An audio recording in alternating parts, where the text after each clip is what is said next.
ડિંડોલી પોલીસે અનડિટેક્ટેડ ગુનાહિત વિશ્વાસઘાતના ગુનામાં ગણતરીના દિવસોમાં 2 આરોપીઓની કુલ 25 લાખના મુદ્દામાલ સાથે ઝડપી પાડી વધુ કાર્યવાહી હાથ ધરી છે. સુરતના પોલીસ કમિશનર શ્રી અનુપમસિંહ ગેહલોત સાહેબ તથા ખાસ પોલીસ કમિશનર સેક્ટર 1 શ્રી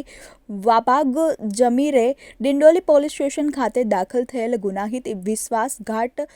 અંગેનો સન ડિટેક્ટ ગુનો જે ગુનામાં ગઈ તારીખ 22/9/2024ના રોજ વલસાડ જિલ્લાના ભિલાડ વિસ્તારમાં આવેલ ભિલોસા ઇન્ડસ્ટ્રીઝ પ્રાઇવેટ લિમિટેડ નામની કંપનીમાંથી પીટીવાય યાનના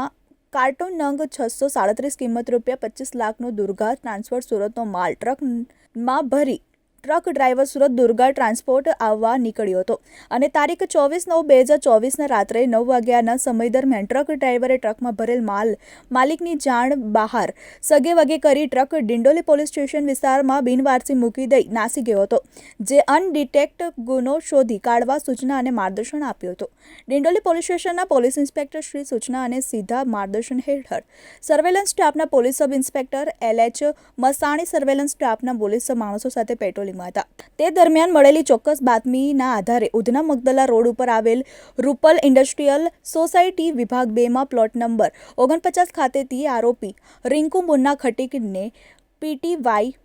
યાનના કાર્ટૂન નંગ 637 કિંમત ₹25 લાખના મુદ્દામાલ સાથે ઝડપી પાડી પ્રશંસનીય કામગીરી કરી છે. કેમેરામેન હકીમ શેખ સાથે વસીમ હાસમીનો રિપોર્ટ, આઝાદ ન્યૂઝ, સુરત.